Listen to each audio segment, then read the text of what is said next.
The hinges creak under your weight, dangerously so.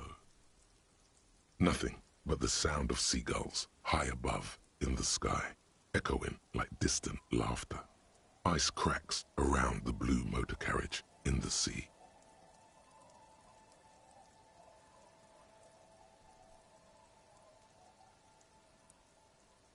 Yes, it does. Let me think about it. It's impossible to say if it's happening, if the water is receding. All you feel is a lot of time going by. The clouds pass in the sky, and the shadow of the swing moves like the hour hand on a timepiece. 30 minutes have passed.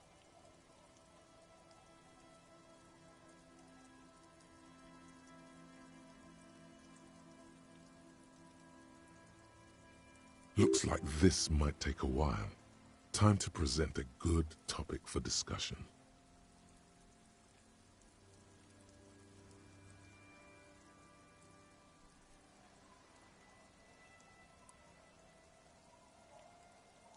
I'm pretty sure I told you already, didn't I? My dad and mom are both half Seolite. Clouds on the horizon grow darker, and the shadow of the swing set keeps climbing. You hear the distant rumble of the city. 30 minutes pass.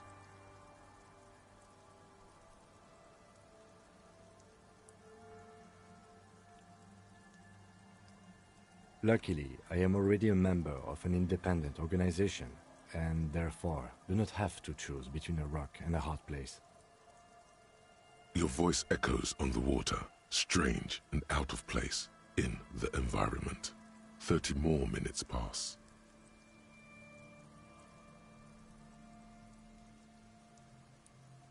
Detective, I've been able to make out the mark ever since we arrived. I find it odd that you haven't. It's a Coupris, Model 40. Yes. Why haven't you? It is a simple and rugged machine, favored by working men, government offices, firefighters, animal control people, you know, those kinds of people. Yes, 41. What do you think it stands for?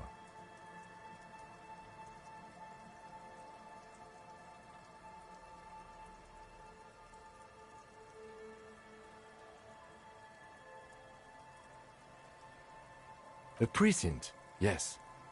A police precinct. Precinct 41, your precinct. A massive pit opens up in your stomach, and the most terrible feeling comes over you. No. Just no. Say no to this, Harry.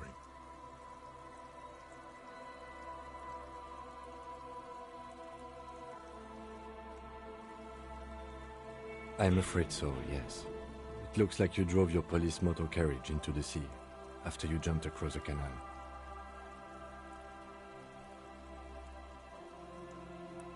Detective, we don't. A rescue operation really isn't viable at this point. Of whom? I don't think so. If anything, you were probably drunk. Probably.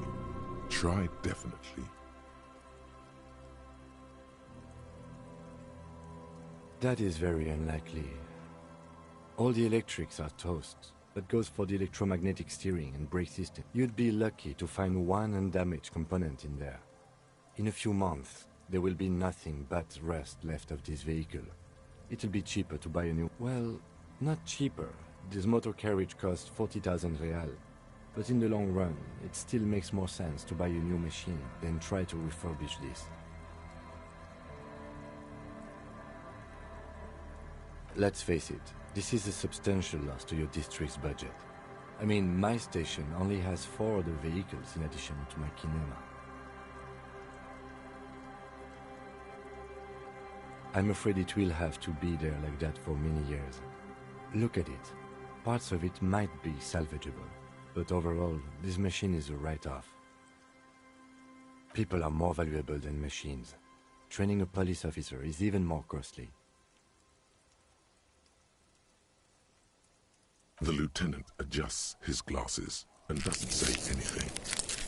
There is also a 4th thing you've lost. More precious than the gun, the badge, and the motor carriage combined. Lost forever into the deepest of seas.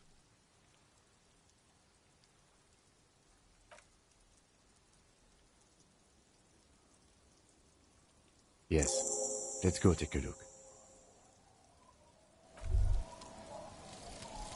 The Jamrock Shuffle. In a way, yes, you are treasure hunting. Most officers from Precinct 41 do what is called the Jamrock Shuffle, cracking open containers. Most of them are from Jamrock or Coal City, the poorest parts of Revachol, that also overlap with the network of royal catacombs called Le Royaume, just beneath the streets. As children, you would all go underground, hoping to find treasure, and come back with a rat's tail or a used needle. That playful curiosity must still be in you. Who knows, maybe one day the Orbe de Montagne, the Holy Scepter, and the Cocaine Skull will all be yours.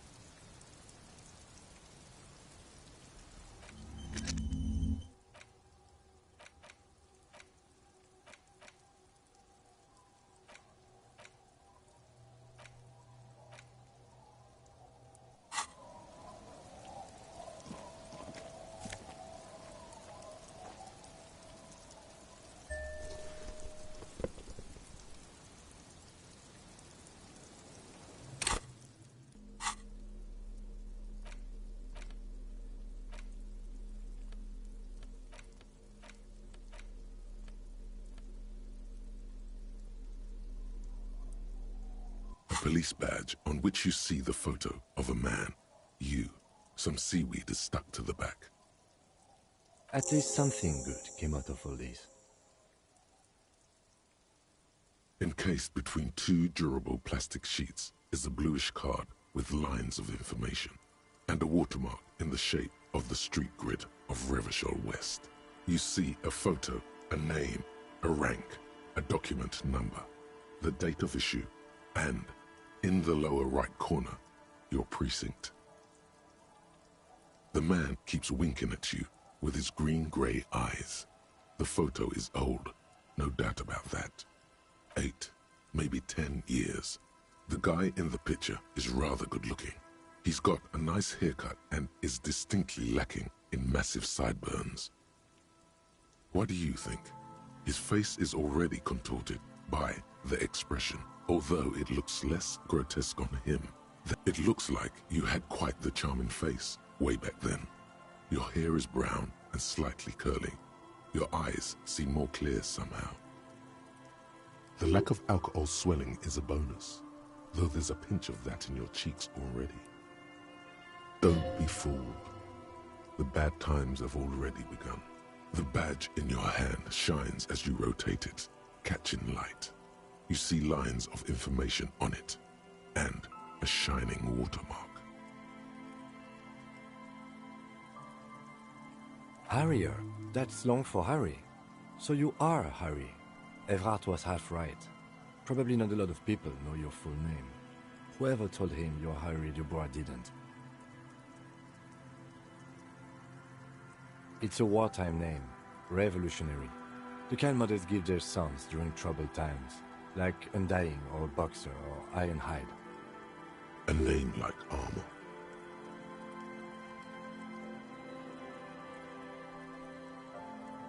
Pleased to make your acquaintance, Harrier Dubois. He's not going to call you Harrier. He'll keep calling you officer when he's angry with you, and detective when he's not. The badge in your hands shines as you rotate it. Lieutenant W. Freighter. The lieutenant is a rank above sergeant and below captain. It's the highest rank in the RCM that still does field work. I am a lieutenant. The title of Freighter is added to your rank when you decline a promotion to a higher rank. In your case, captain. You have declined twice, thus you're W. Freighter.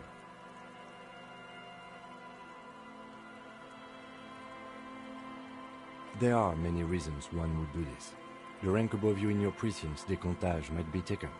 or sometimes promoted officers do not want to replace their superiors out of respect. And sometimes they just prefer the type of police work available to their current rank. In your case, heavy-duty case-solving machine.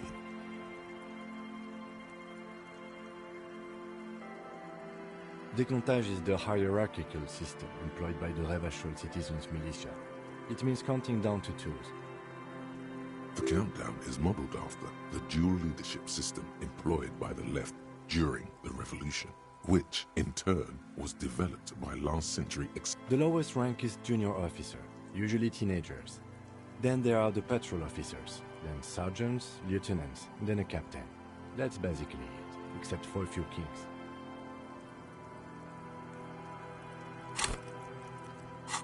Kings like satellite officers and the additionally a freighter rank I already explained. The long and short of it is, you're his superior.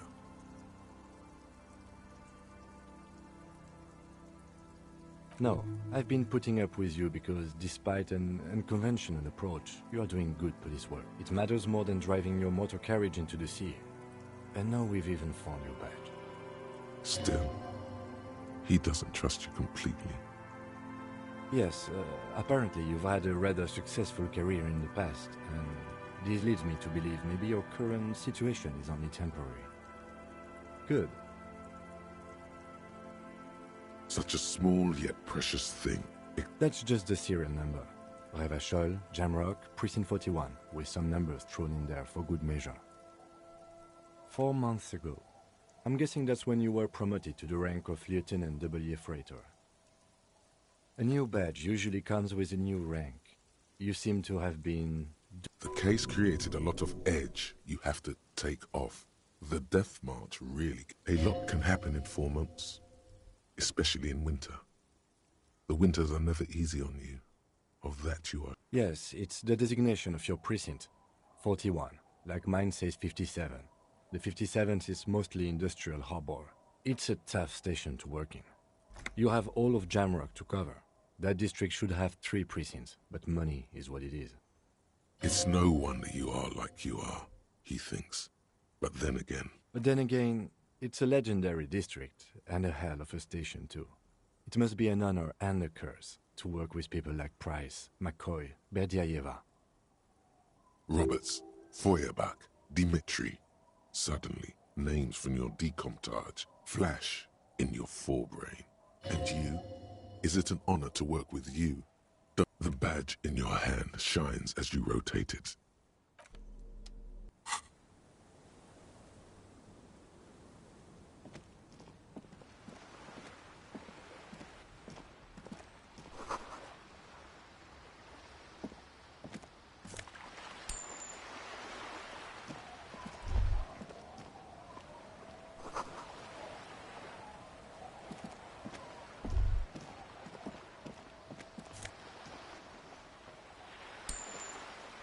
This is it, the scene of the party, the fire pit.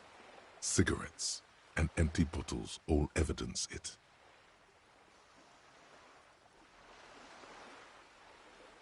Not as such.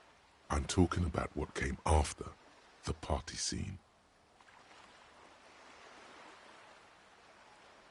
Looks like they were here a while, judging from all the bottles. The sunken motor carriage provided them a focal point. Like a goose ice sculpture. Looks like it.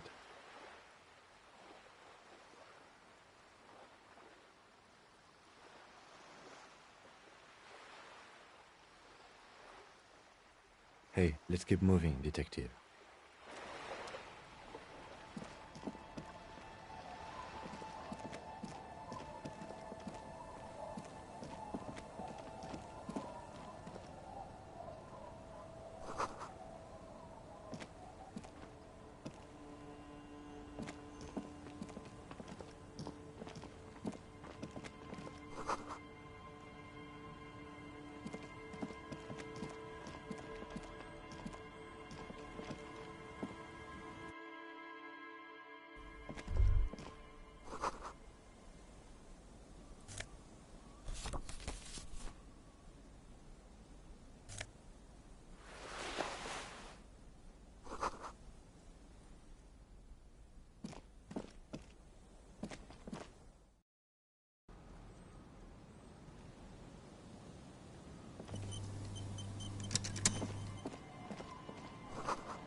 Great news. The boat is big enough for a grown man like you to fit underneath it in a supine position. I don't know. Sleeping? What do people do under boats? This is merely a measurement from your visual cortex. Do with it what you want. Huh?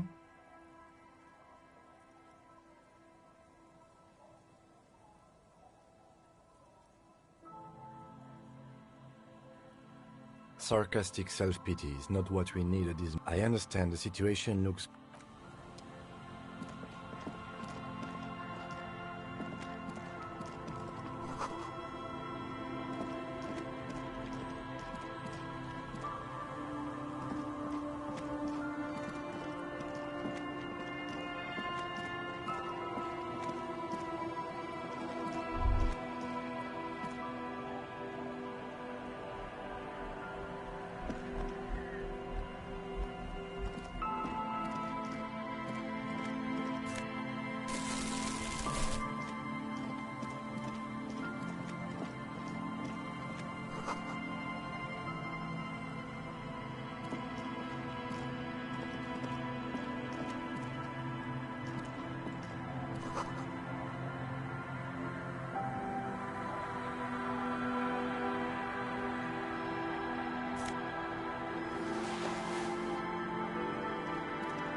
The worn and beaten wooden planks of the bench do not look overly comforting.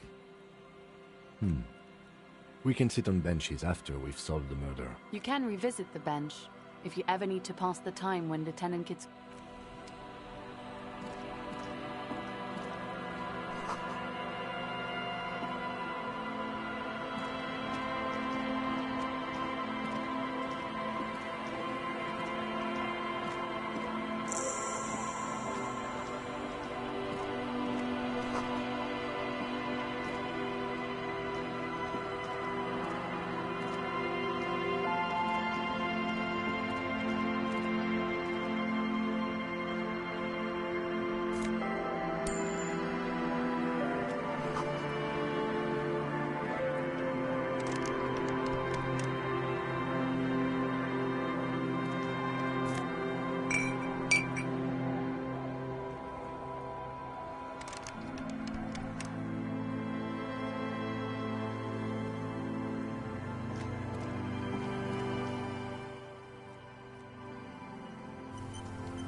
You're not sure about the melody, but it might be South Samaran, possibly Sigayan, also known as the apricot suzunti. Welcome to the fishing village.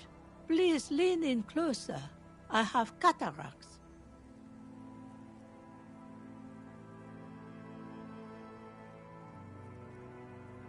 Oh, welcome, police officer. We don't cause any trouble around here. And we don't want any trouble either. We are not here to cause any trouble, madame.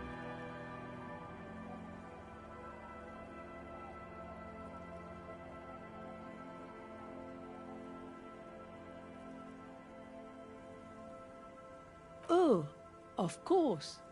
Last time we saw you around here was 12 years ago. You also came to take care of trouble then. Wish you did. But still, in Martinez, you're considered an ill omen. No, not you personally. I meant the RCM. Some of the men got into a fight. One of them killed another. Locked himself in that woodshed over there. He was brooding, needed some help opening the door. You got it open for him, and took him to think about what he'd done in a more secluded place. She says it as if he was on some kind of spiritual retreat. Oh, the usual. Dark tidings. Black Hound.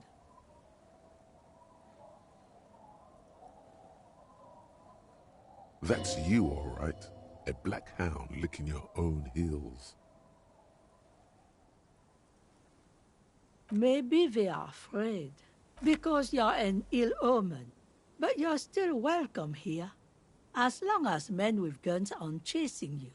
And maybe even then, because that's the kind of fishing village I'm sorry there's not a lot of room to park the motor carriage, and not a lot of houses, or a lot of people. My kids are long gone, searching for treasure. So are others. Ah, look at me ramble on. What brings you to us?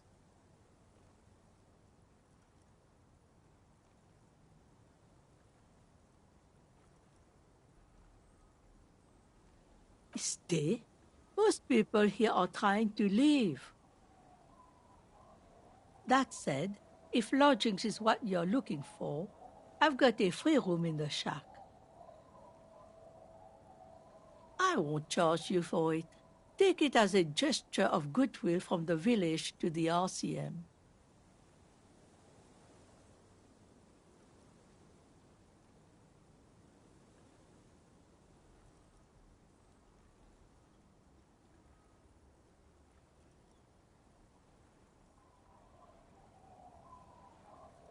No one is using it, and God knows it's not much anyway.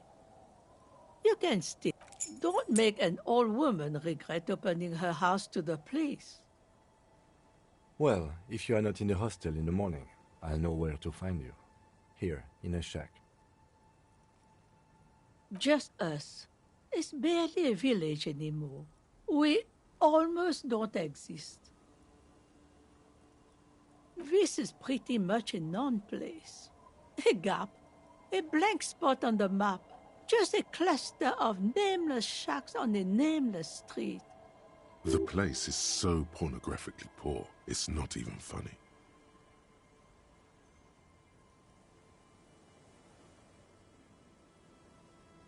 Well, there's Lillian and her kids. A few new folks live in the house to the east.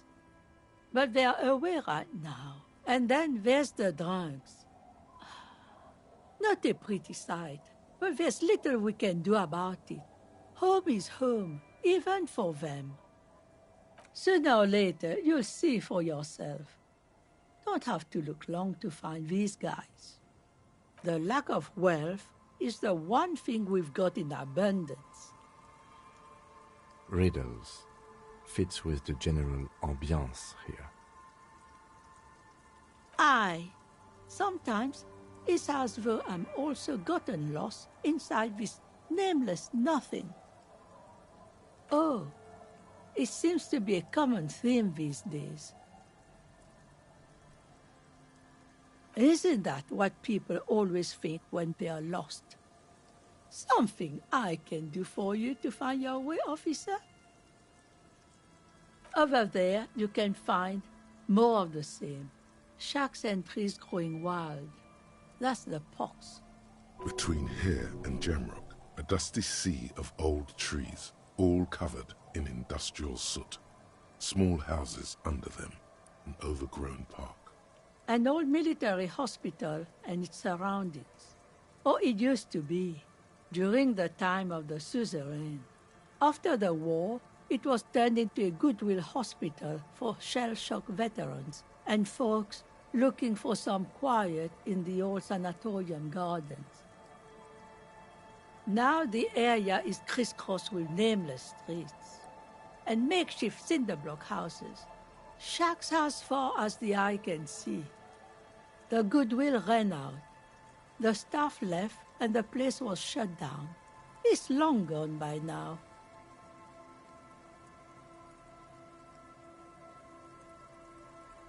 Here, for you? No, officer. The only money we have here is some coins the drunks tried hiding from their women and then forgot about. She nods, rinsing another piece of cloth. Not much. There's the abandoned church, the DeLorean Church of Humanity. It's been there since before my time, even. Some things just don't fly, officer. Look around. Who'd go to church here? They built it 300 years ago. Must have been nicer then.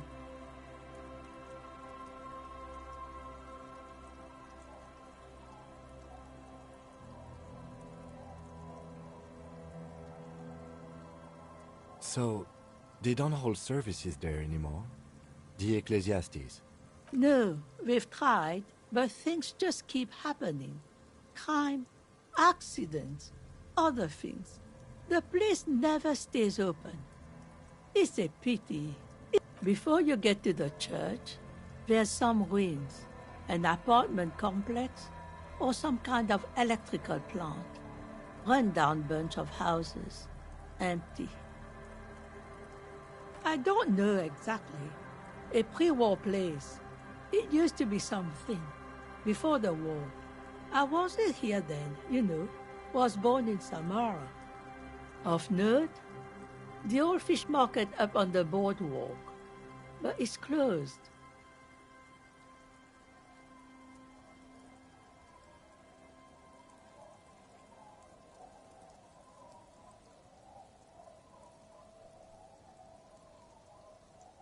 No one. That's why it's closed. It was once a bustling place, back when I was young, and so was everyone else.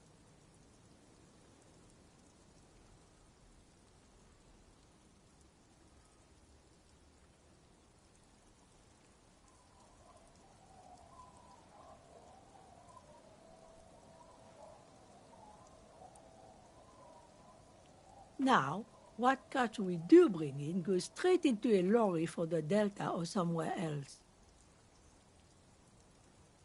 What? You're one of those real estate people with big plans? If you want a development opportunity, used to be a supply depot, we think, sending goods and ammo across the bay. It's jammed shut though. We tried to get in, see if there was anything to sell or scavenge, but it's impossible. And now you know everything there is to know about this coast.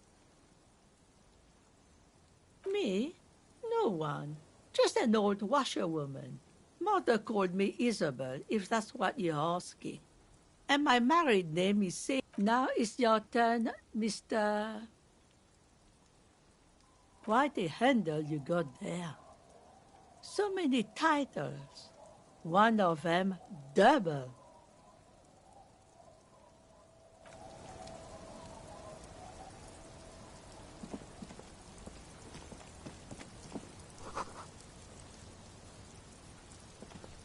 The scruffy-haired little boy kicks a stone.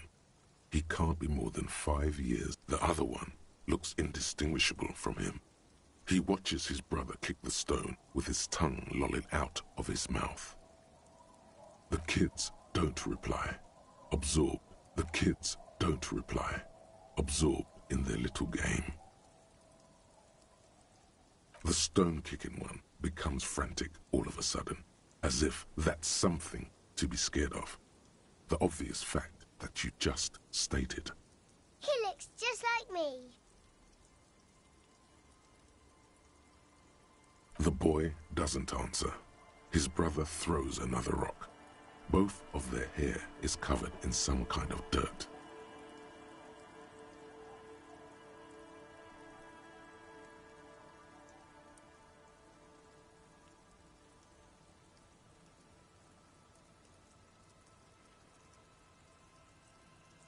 You're bad with kids.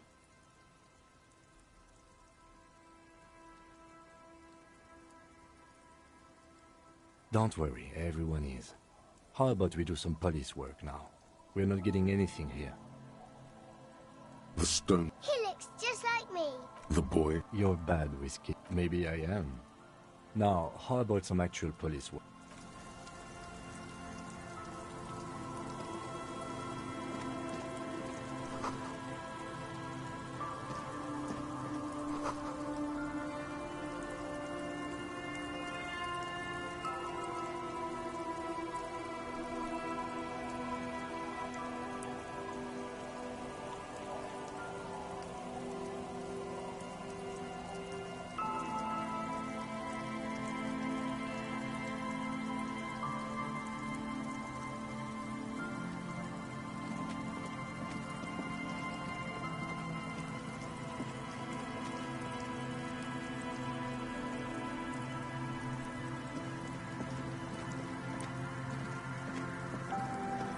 Good to see you, friend.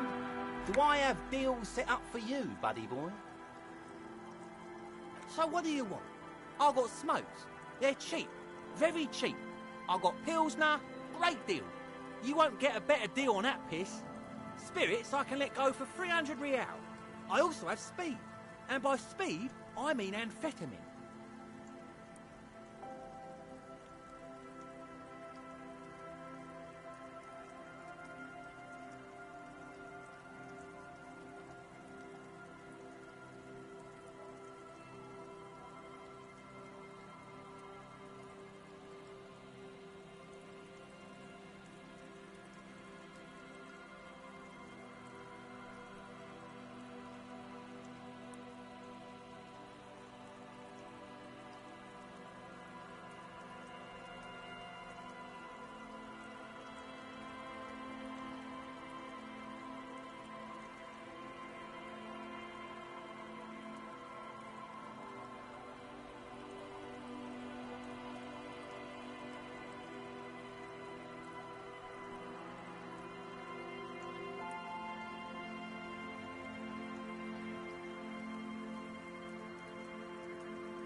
Aye, by amphetamine I mean speed. Sure did, buddy boy. That's why I said amphetamine. I mean speed. I mean amphetamine. I got both. Good, good, my man. Now what can I offer you? Oh, the system's been good to old Rosemary here, and I'm milking her like a bitch goat in the backyard.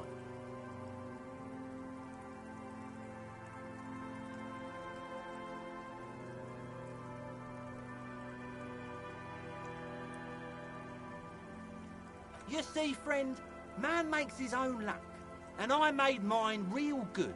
Got my hands on 3 bottles of liquor exquise, sold 2 to the fellows around here, and immediately invested the profit.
Bought cigarettes, bought beer, even bought a bit of speed.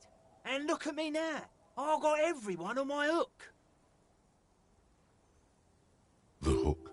Where is it? I can't see it.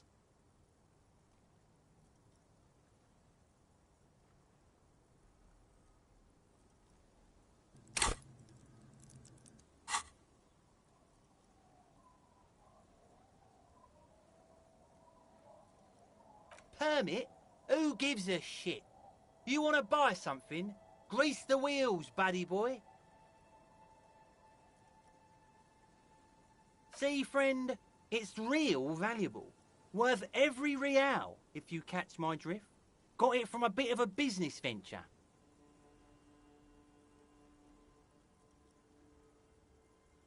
Right. As I said, that'll be 300 real.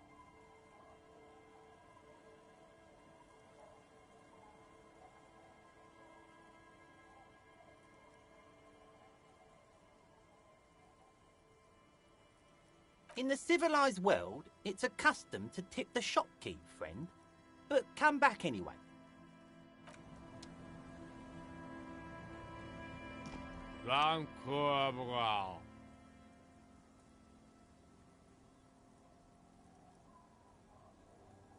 The noxious odor emanating from the drunken man is strong and familiar. Don't you call her? Yeah! Don't call Abigail!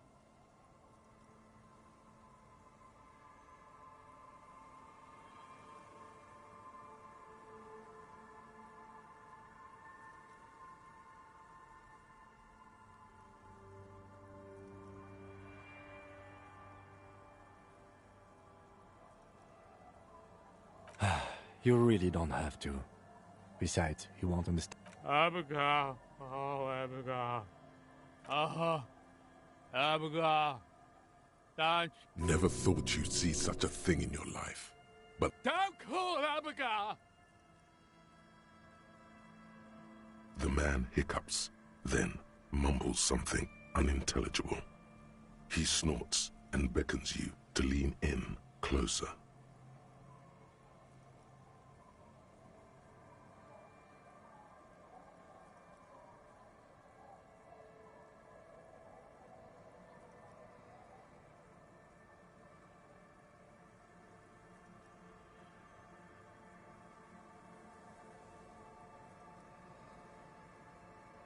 Don't call Abigail. Don't call Abigail. There's no use in yelling. The drunk man starts coughing. Don't you fucking call her! Hear me? Don't call. There was little chance he'd be a reliable witness anyway.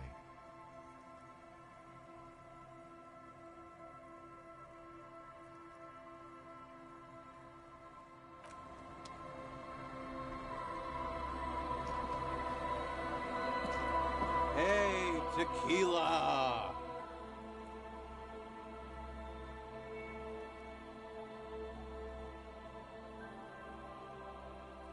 Good to see you. How's business? So what's happening? Yeah, Tequila Sunset. How are the, high-concept, reality-based adventures proceeding?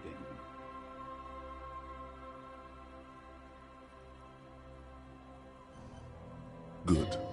These people know your true name. Looks like it has preceded you, Mr. Sunset. More on that later.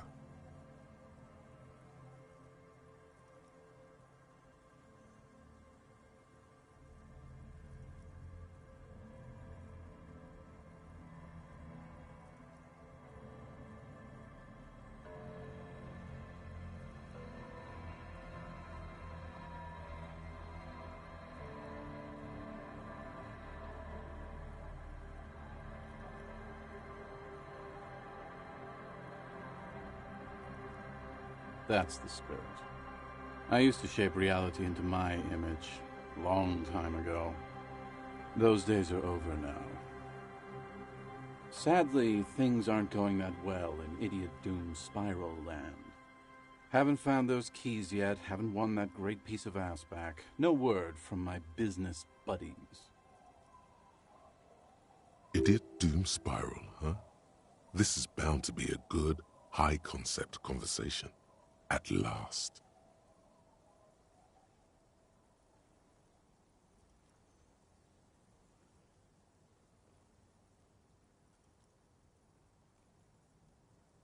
We are saving the world. Please. Please don't call. Don't call. Okay, we're drinking. So now it's a pirate's life for me. We are saving... Please. Okay, we're drinking. So now it's a pirate's life for me. It's you. Your Tequila Sunset. We've met before. No, you sure don't. Aha. Do you want to know how to... Tequila. Tequila Sunset. Something ominous there.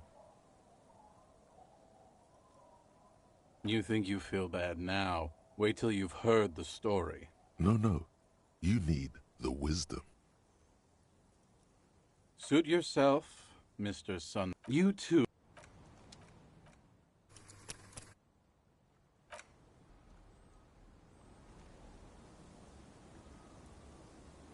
Tequila Sunset.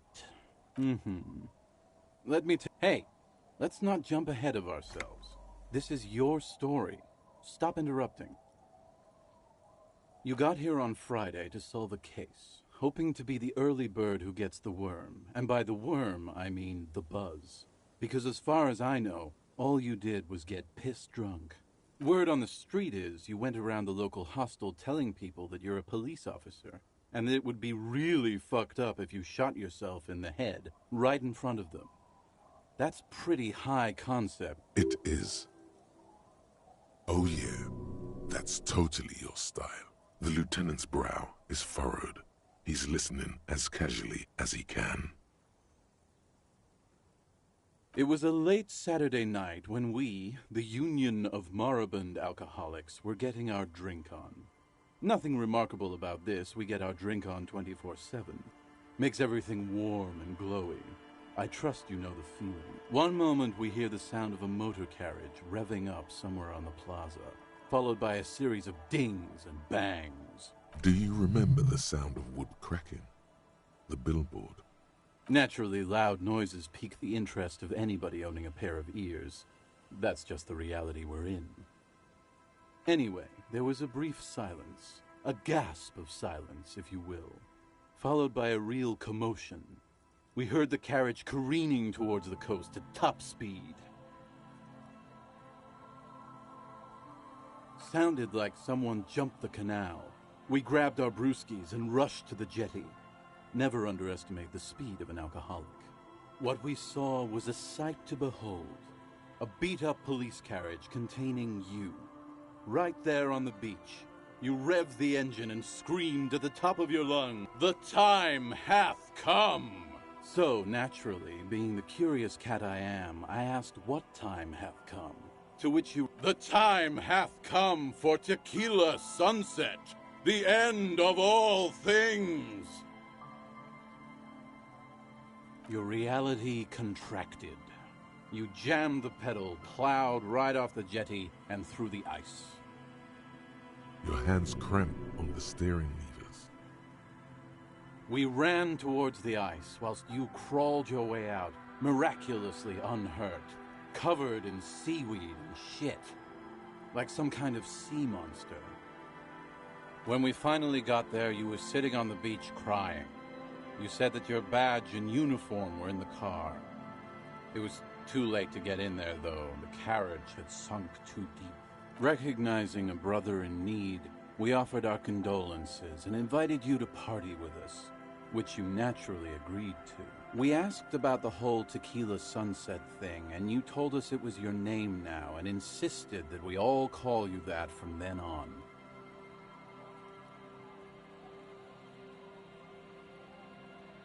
Yeah, I agree. Hours.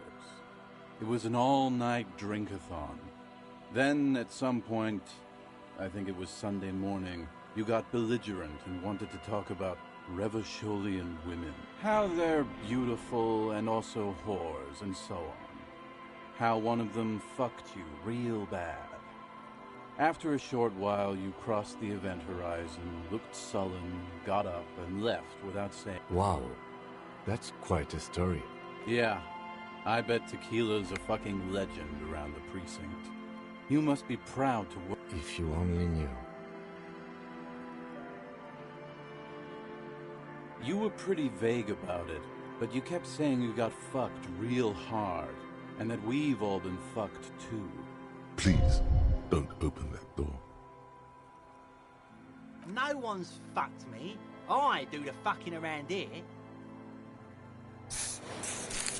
Abigail! It seemed pretty painful, to be honest with you. If I had to guess, I'd say you're still working through some shit. Beside your gun and your badge, you said something about your hope or heart or something. To be honest, the details are a little hazy. In retrospect, I guess you lost your motor carriage too? That's a big one.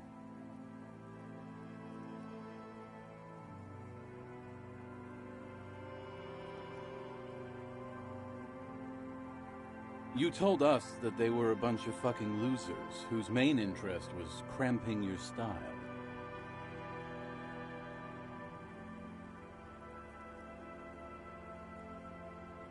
No specifics, though. It was more about you. Yeah, you said it was no biggie and that you'd solve it in no time. And that you didn't need anyone to do it. You're doing it solo now. A lot of cops go solo and hermit once they reach that level of alcoholism. Yeah, you kept talking about how the coal mine owners were fucking us all over, just like that woman fucked you. I didn't agree with you, by the way. The spectral hand of the market makes sure everyone gets exactly what they deserve. You kept calling yourself a goddamn superstar who'd cleared 501 cases. No thanks to the squares at the precinct, as you put it. It's a hard thing for a man to confront his past. That's why I avoid mine at all costs. Whoop-de-doo. So now I'm a fucking storyteller. Right, why not? Better than a beach bum.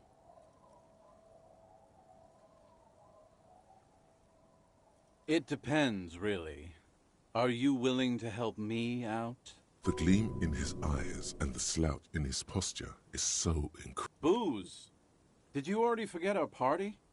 The thing I relayed to you earlier. So, have you got anything for good old Idiot Doom? Classy.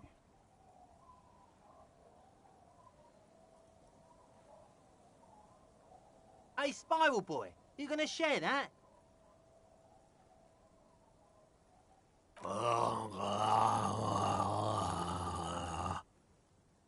Shut up, guys. I'm telling a story here. Something happened to you. Something happened to me, too. My actual name is George. But around here, you are. I was once a reasonably high net worth individual. A founder/junior partner at a high-concept creative services agency. When my story begins, I had just landed a major contract with an insurance firm. I used the profits from my agency to finance what I called a cultural incubator. Abstract value generation, value per person, high-concept stuff. I developed the paradigm, worked within the paradigm, but the burden of leadership weighed heavily on me. So I went jogging every so often to keep myself sane.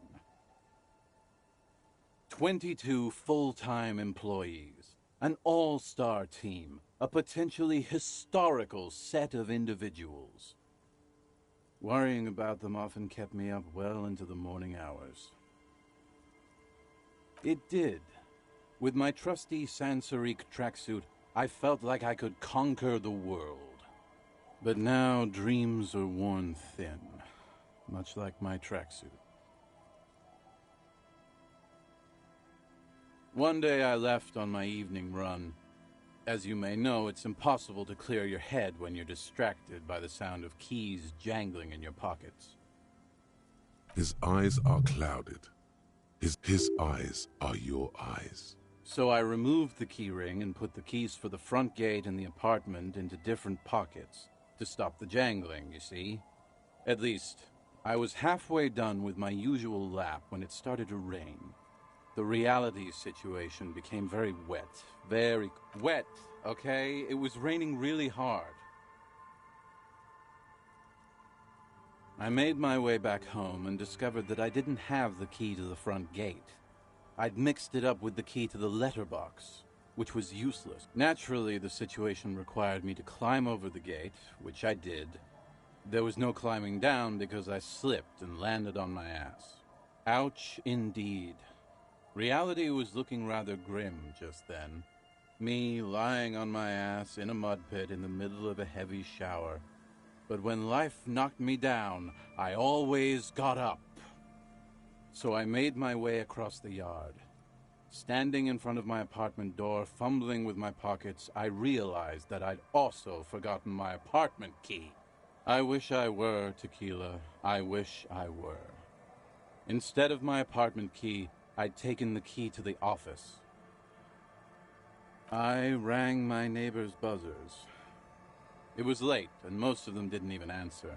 Those who did assumed I was trying to sell them something and hung up before I could even explain the situation.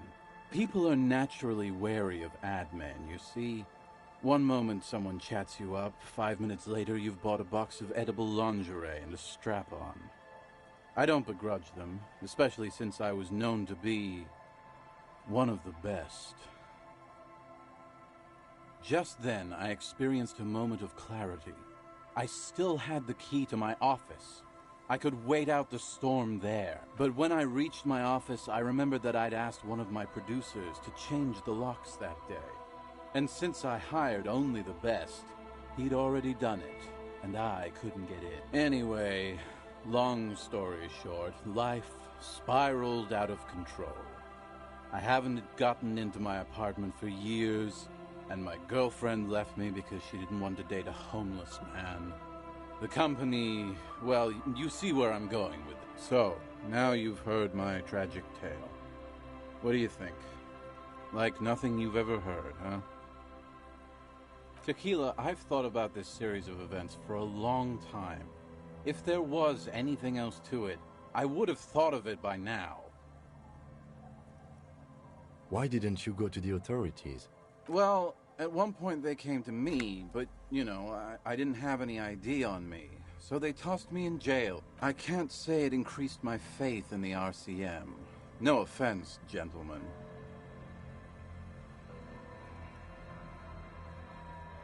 Yeah, maybe I've exaggerated certain parts over the years. When you tell a story too often, it begins to take on a life of its own.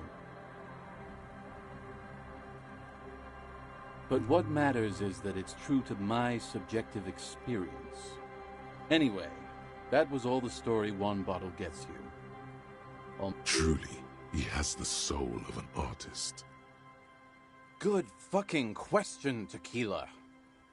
If I knew the answer, you think I'd be hanging out on a beach in this formerly premium but now extremely dirty two-piece lycra tracksuit?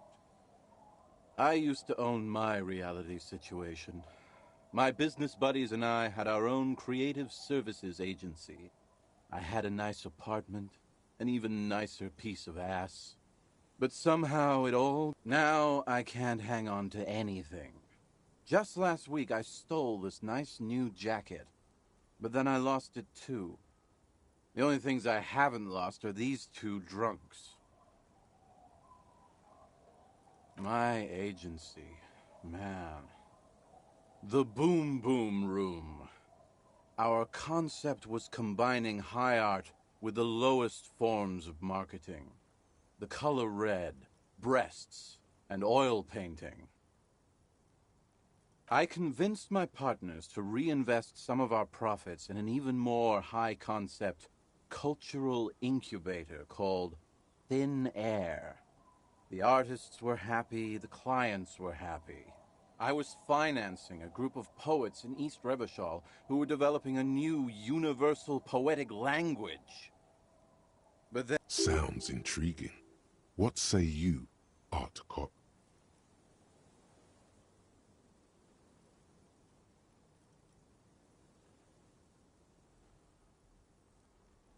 Well, you know, sex sells. That's the first rule of advertising.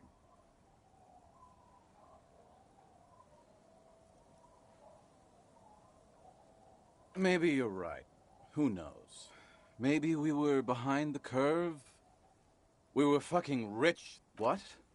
You've never seen 100% Lycra before? Go on. Feel that primo material. Pretty nice, huh? This might be one of the last of its kind. Should probably be in a museum, honestly. Good God. It's nearly impossible to describe how dirty this texture is. It's like rubbing two jellyfish skins together.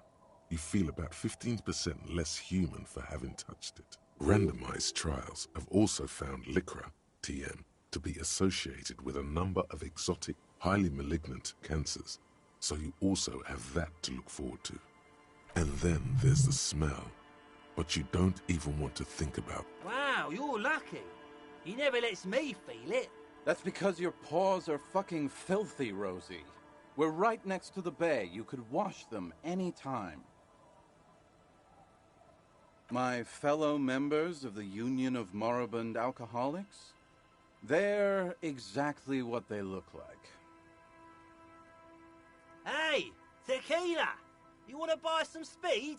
Shut the fuck up, Rosemary. He's a cop, remember? I thought he was a cool cop. A gurgling sound. And yeah, you're already acquainted with abs. So yeah, that's basically us. We drink tequila. It's a verifiable tragedy. It was practically brand new.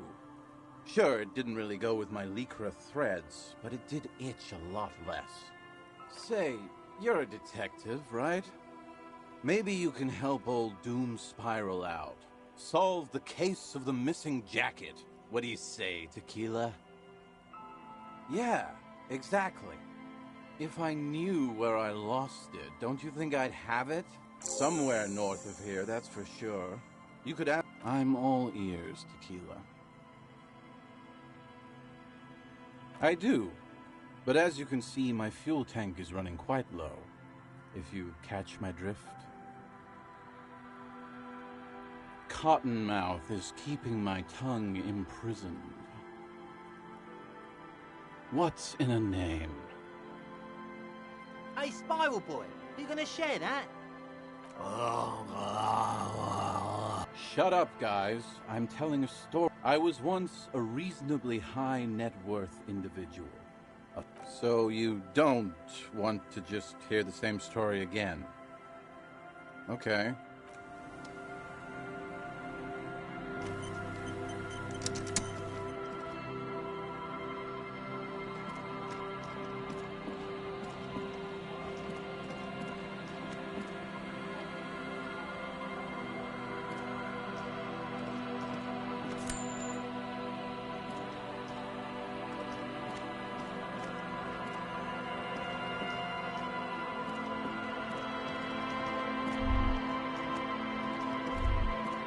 Drop in temperature, an easy flow there. An empty street.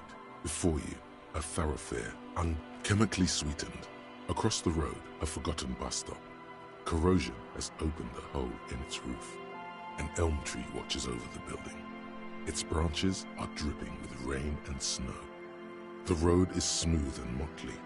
Craters filled with a black asphalt. The asphalt, first laid, is grey already. A row of tenement, a tub warm with water, white with soap. A man bathes while radio waves transmit the lottery numbers. 4, 18, 21, 4, 1. A modern washing machine rattles a drawer full of silverware. Number 312D. Young girls used to come here, huddled up, hoping for more warmth than their thin coats give them. The bus took them to school. It has not run for 8 years. There were not enough girls to sustain its cost. Craters pocked the surface. Children played in them until heavy trucks full of black pitch rolled in. The landowners have filled the craters with money. It is a vital artery of the flow of trade. There's one bump on the road. A dead dog lies flat about 200 paces away, right at the turn. Tragedy comes from the wheels of a fast RCM vehicle, hurrying to work. The cold washes over you. The sound of the sea has grown distant. The wind moves the aerosol. A detective stands behind the boom barrier. A breeze moves a curl of his hair.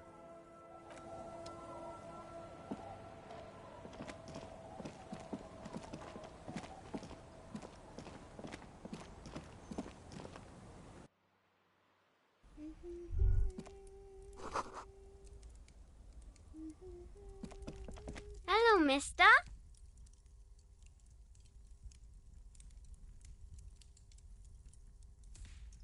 She clutches a small stuffed animal. Occasionally, she twirls it around. My mum's outside, and I don't really know about my dad. Yes. They don't want to play with me. They're older and play outside. They look the same.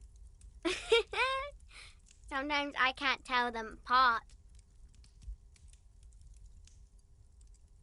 They look identical.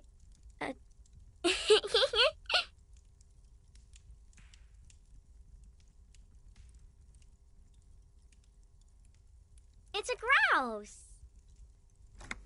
You might be able to get on Gart's good side if you replace the broken skewer you almost certainly broke.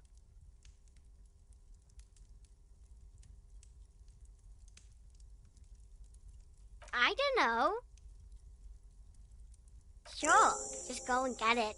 I don't like it anyway. It looks angry. All right, you just need to grab it from the ceiling and go.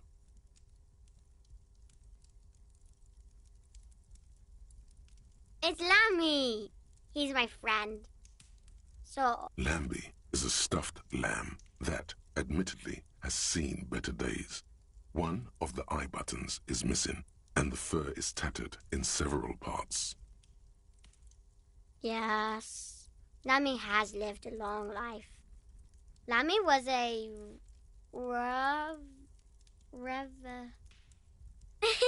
Yes! Lammy was a resolution... It's Lammy! Lambie is a stuffed lamb. Yes, very soft.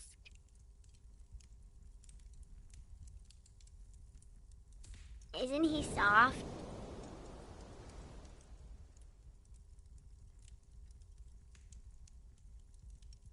Bye!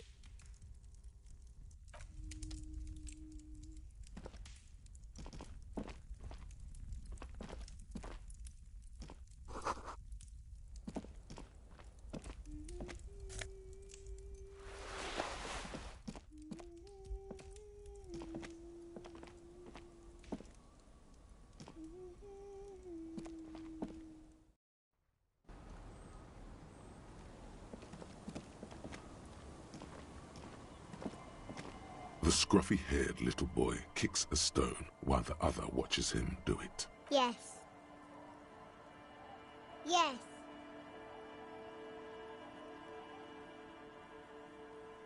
It doesn't look like he knows what that means.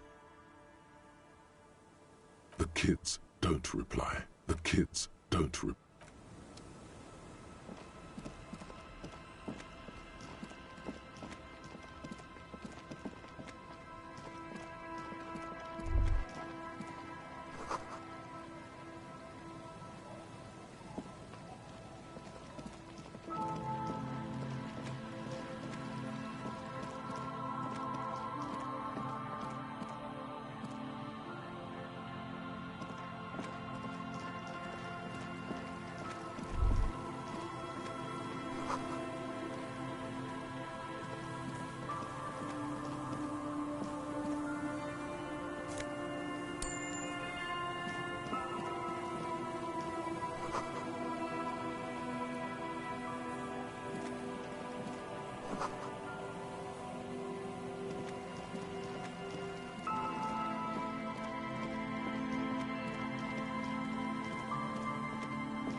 It's the ledger you found in the trash.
Heavy wooden doors, more than twice your height, stand shut in front of you. The carving on the door is block-like and angular, like the church itself. Two large beams shoot downwards, sinking into the wood before they reach the threshold. The surface is smooth from the wind, but moist to the touch. Nothing happens, only the sound of the padlock rattling again. I don't think that's going to work. This cheap-looking padlock is sturdily built. It shackles together a hasp and a staple screwed into the wooden door. It'll be easier to break the staple than the lock. Also, that sticker is interesting, somehow. The padlock passes through a staple that's been hastily attached to the wood. Closer inspection reveals that one of the screws is not a screw at all, but a nail. The work has been done recently and is unprofessional, to say the least. Should you want to get through, it might be easier to just pry the whole thing off. Maybe we should circle the building first and look for another way. The building has seen enough mistreatment. Yes, the pulsing base. A sure sign of junior delinquency, somewhere east of here. There's something on the sea ice there. You see a yellow circle with two X's and a big curve below them that looks like a mouth. You're pretty sure you haven't seen it before, but what the symbol depicts is clear enough. A smiling dead guy. The curve makes it smile, and the X's make it dead. There is something blindingly modern about this symbol. Its modernness puts to shame everything you've seen before. He takes off his glasses and uses a blue handkerchief to thoroughly wipe them clean before inspecting the sticker. Then he looks up, pauses, and replies. No. Looks like a dead man smiling. Suggests junior delinquency.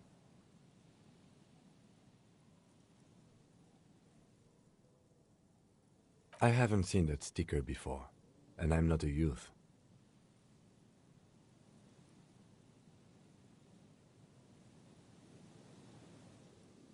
That level of conceptual thinking is not part of my skill set.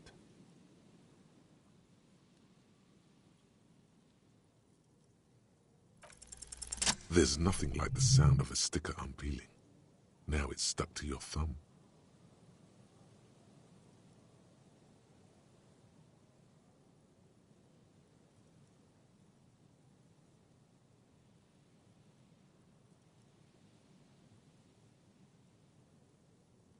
Looks like today was a gold star day.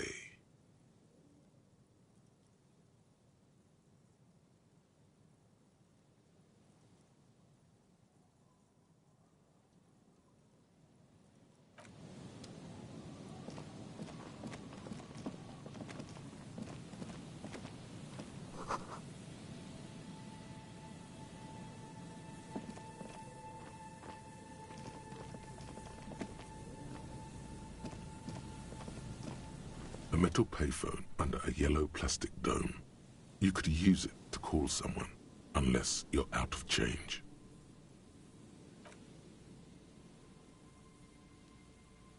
You hear the tone.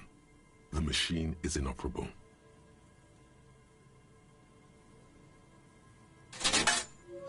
Calling.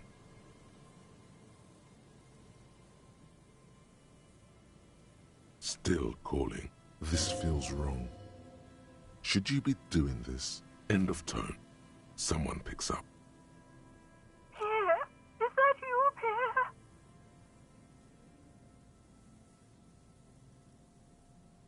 So nice of you to find the time to call me. It gets so lonely. Even the animals have died. Are you sure you're Pierre? Your voice, it's different. Her voice is drowned in white noise. Sounds like waves washing a beach, growing in volume. You get a sinking feeling. It makes you look if Lieutenant Kitsuragi overheard you. To your relief, he did not.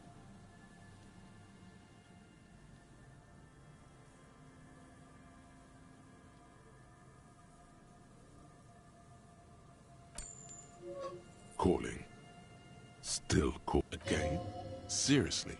Someone with a masculine voice. Hello, Gerard speaking. Hello, Gerard. Technically speaking, you're electricity.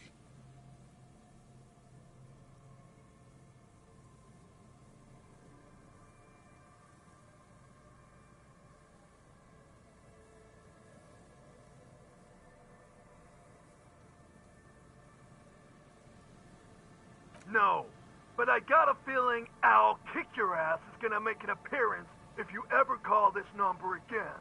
Have a good one, asshole. Phone hanging up. Disconnect tone. Calling, calling, calling. Still, still. Stop calling me, man. I'll get you your money, alright? I just need till tonight. Let me work.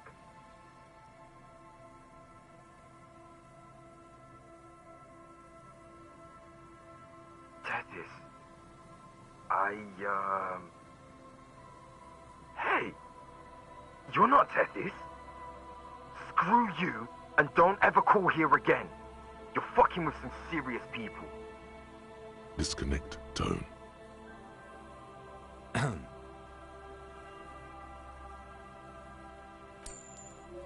Calling. Writing. I hate writing so much. But I have to. The man disappears with a sigh. You do not hear the customary disconnect tone. Just seems like it did not have time to swallow the coin. This sometimes happens. Lucky you. The call went too fast for the payphone to register. You can still make a new one without paying.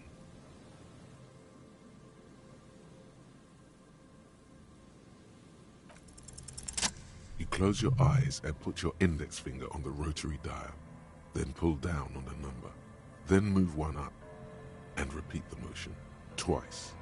Strange. This is not how you started before. 414447. The road 1117361. Your fingers keep moving like a yes. 45167451. You are going deeper now, into some unknown place, far away from this island of matter and its telecommunication net. 451.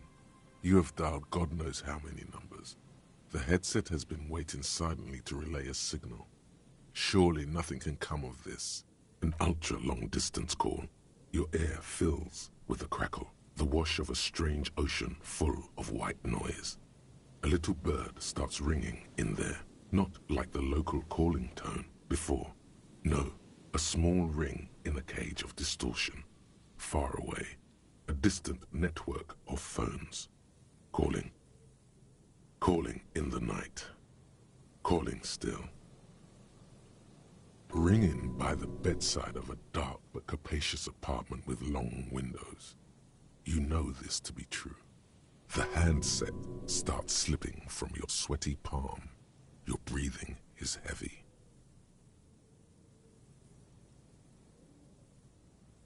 The lieutenant is too far away to hear. You just do. And you know it is going to hurt. Calling, calling, calling, calling, calling still. Then the ocean breaks.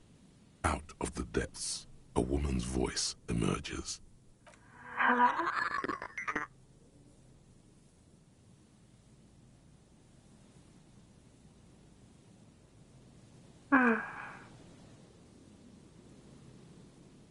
Who is this?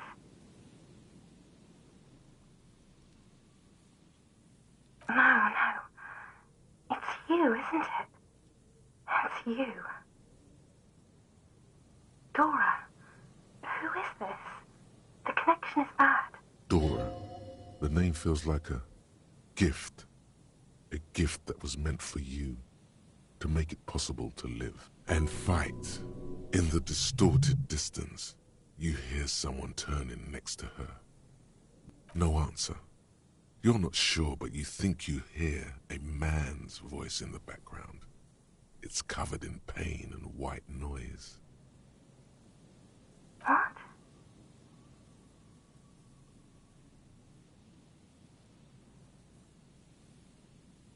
Oh no. Is that you? This is too much. You need to recede. Oh no, not this. What time is it? You're not a revolutionary, Harry. You're drunk.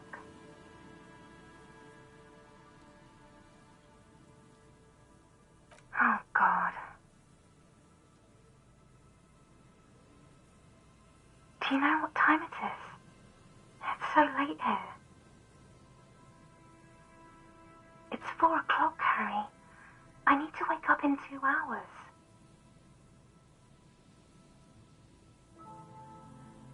What do you want to talk about that we haven't talked about already? This is bad. You feel your right hand on the handset cramping up with... I'm in Morova, sleeping. To work. The academy, where I work.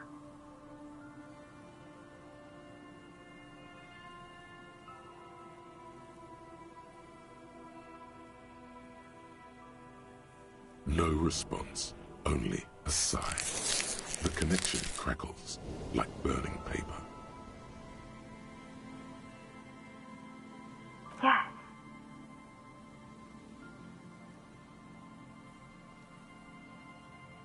No. I want to go to sleep. She does not answer anymore. Harry. Disconnect tone. The machine ran out of money.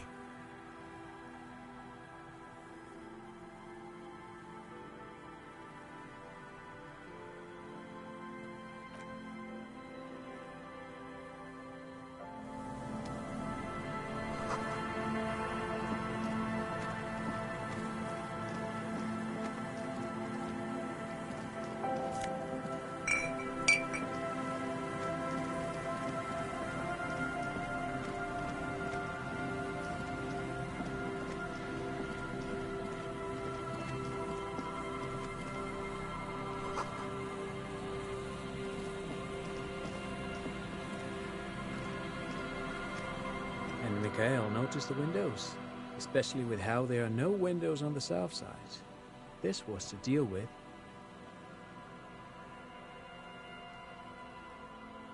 You officers, come to investigate the historic subtext of West Martinez? I'm Tran Heilostam. You must be Kim Kisaragi, right? I was just telling my son about this building. Not a lot of people realize the historic significance here. Very rich in hypertext. Nice to meet you.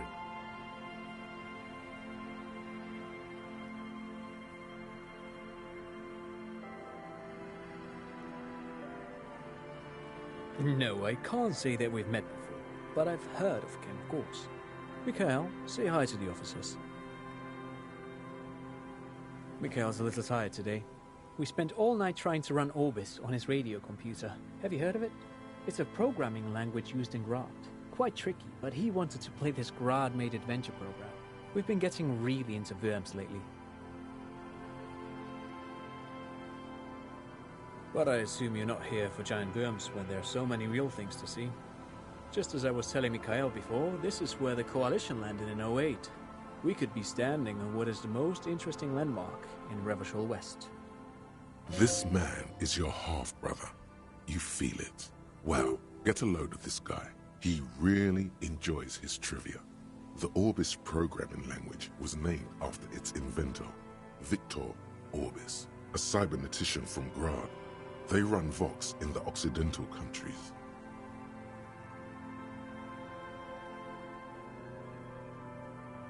Aha! But it's not just any empty old building.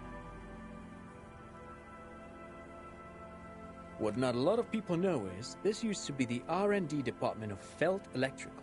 And Felt, which now sells ink cartridges mostly, was once a top dog in the turn-of-the-century cybernetics boom. Hold on. What's R&D? It looks old and weathered, with seagulls picking apart its stone and metal carcass. Bushy undergrowth has taken hold of the collapsed rooftop. Some kind of bird has set up a nest on a broken windowsill.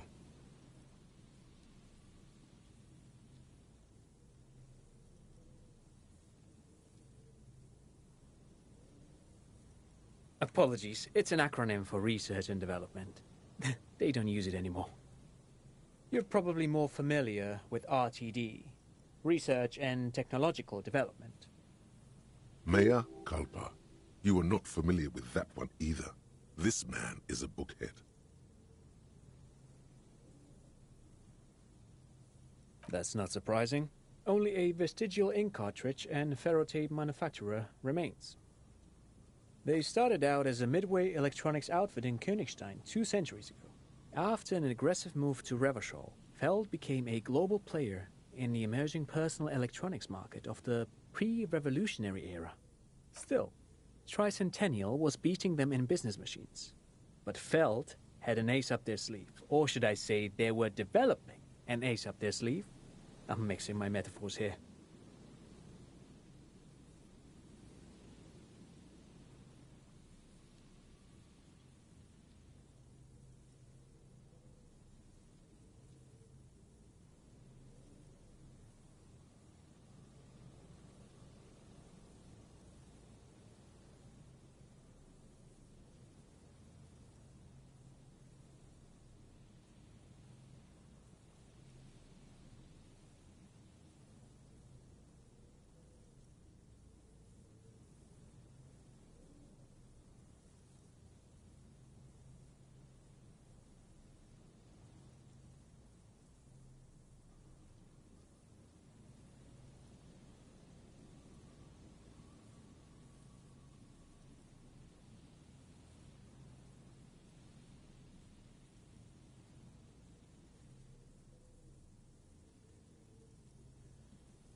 It was here in Martinez, possibly in this very building, that they developed prototypes for a tape computer. An elegant folding mechanism of rollers and ferrotape ribbons, portable enough to be a take-it-home solution. Revolutionizing business machines, possibly even which is a feat of engineering even today's giants, Rehm, ICN and ZAM, haven't achieved yet. Indeed. What? The revolution! Unfortunately, their moonshot project never made it to the market. Feld's move to Revachol backfired. The revolutionary government liquefied their assets and expropriated those very advanced prototypes. Possibly from this very building, or one of the adjacent ruins. All of this was built by Feld, even the boardwalk. Wild Pines built Martinez proper as a resort for their middle management. Feld built this side of town for R&D. Yes, they even built a pleasure wheel, but that got destroyed in the war. A pleasure wheel? Yes, to lure in their star engineers. This part of Martinaise was nothing but reeds before Feld arrived. They had to make the prospect of living here attractive. It was supposed to become a global center for innovation in cybernetics. But history had other plans. Oh, I'm afraid it didn't end well for the boys. But this story is a bit too dark for little Mikhail here. Now, if you were to ask about tape computers, they used them for military communications, but also to write and send out press releases, the most notorious example being Le Décret de Mars. What's the Mars Decree? I mean the radio transmission sent out to news agencies and world governments by the newly created commune of Revachol on the... A short-lived legislative foundation for a short-lived... It's a beautiful piece of text, actually. A singer-songwriter I know, Charette, called it a love poem to Revachol on her political concept album, Bon Baiser dans le Lind. You should read it. Every local library in Revachol stocks a copy of the decree. I tried to get Mikhail to memorize it. Tried to. Someone was much too interested in worms to be paying any attention. The kid takes a peek at the green and silver worm on the cover of the book, already forgetting about this part. Actually, no one knows. No one even knows what a computer made entirely of tape would look like. But word has it, they were very elegant, exquisite, alien-looking turn-of-the-century hardware. Buckle up.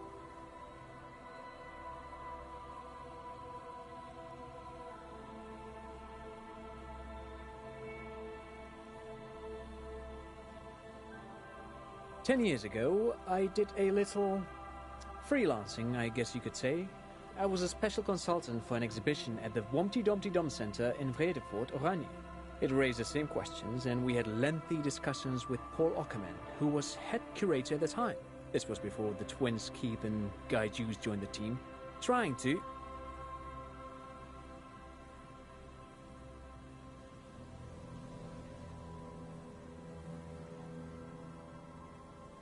Wait, did he just say Humpty Dumpty Dum Center?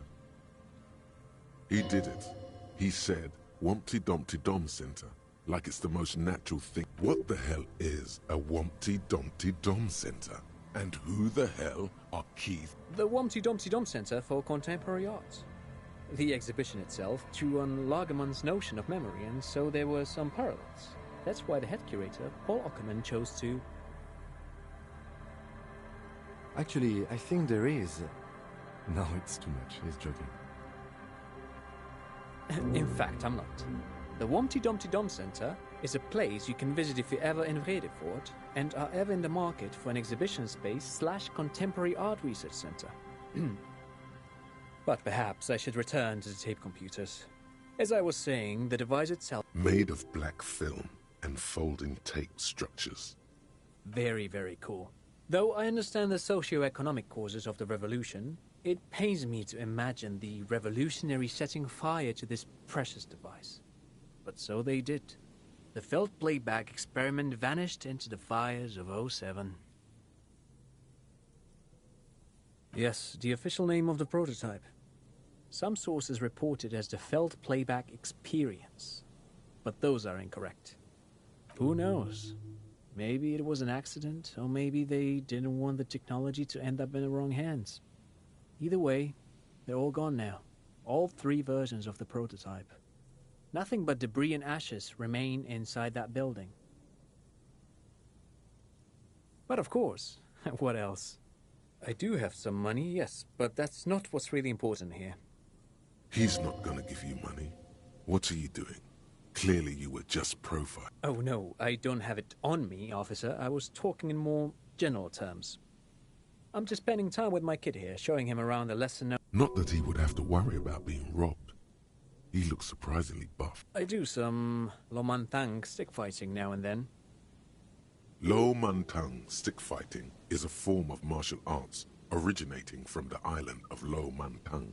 It uses slender wooden sticks. Actually, a great many cultures have their own version of stick fighting, such as the sacred Mabolo tradition of the Harli people. The name deriving from the butterfruit tree traditionally used for crafting the long, slender sticks, whereas the sticks used in other cultures... You doze off as he paints you a comprehensive picture of the history of stick fighting among mankind, seasoning it with unexpected pop culture. But anyway, I'm boring you with details again. You were saying?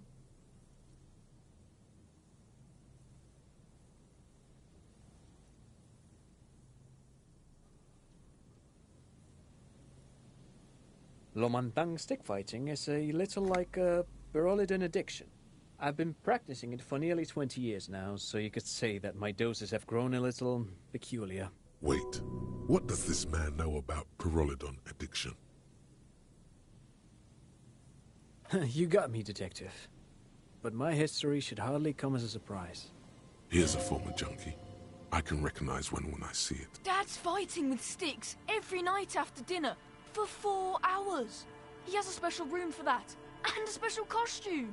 That's right, Mikhail. It also has a meditative quality. Helps to clear my head. But anyway. No, thanks to you for having me and little Mikhail here to pick your brain. A very interesting conversation. You see a once bright mural towering above you. The signage has peeled off over the years, but you can still make out Feld Electrical R&D.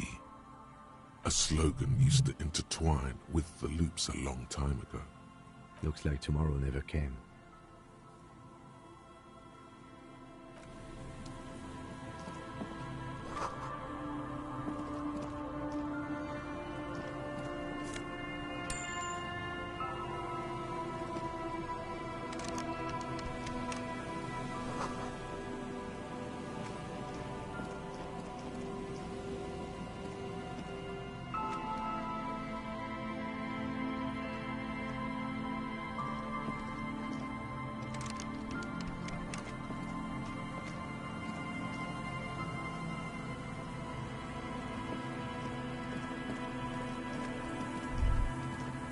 The remaining windows rattle from a strong gust of wind. They're covered in a thick layer of grime. They must have been like this for 40 years. No, I won't even try. You know, I had a partner once. They called him Eyes, because he had to show me things. It's that bad. Well enough, actually. It's odd how that works. I'm no sharpshooter, but I passed my shooting courses 7 out of 10.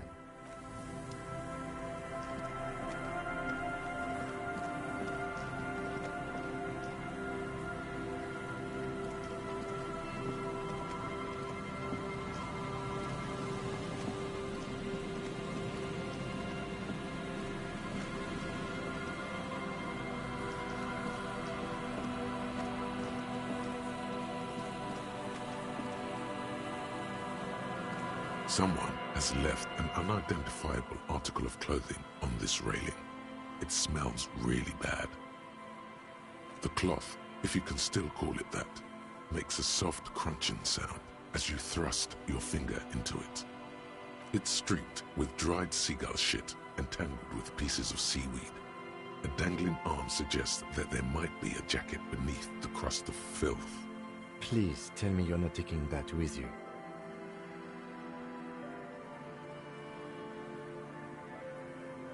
I'm sure he'll be thrilled to have it returned.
smell.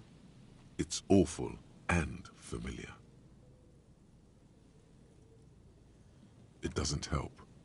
Don't you recognize it? That hideous pungency, that faintly cloying sweetness. Only death, something cold. Wait, the lieutenant has already brought a handkerchief. Eyes up, detective.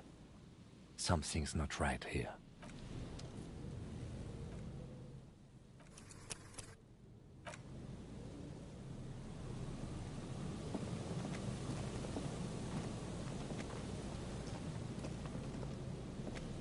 There's some tear, an empty cigarette package, and a crumpled kebab wrapper. In the trash, 2 empty bottles of Tallulah vodka and a can of black potent porter.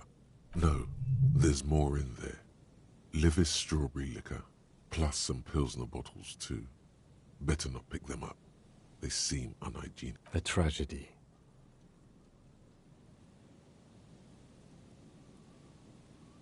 Whoever tossed it here was a heavy smoker. The Red Astra is the black market version of Astra cigarettes, known for their high tar content. You see traces of mayonnaise and ketchup on it, as well as a tomato wedge. The wrapper reads, Shish Kebab Revachol. It's no older than a day, or it's hard to concentrate in the smell. A man lies on the boardwalk, his limbs bent and neck turned at an unnatural angle. Right next to him is an empty bottle of spirits. In his cramped hand, a chewing gum wrapper. Half of his body has slipped between the cracked boardwalk, starting with the right leg. The fall has left him broken, contorted like a sad puppet. The smell is not as bad as a 2-week-old corpse, but it's definitely heading there. Hold on.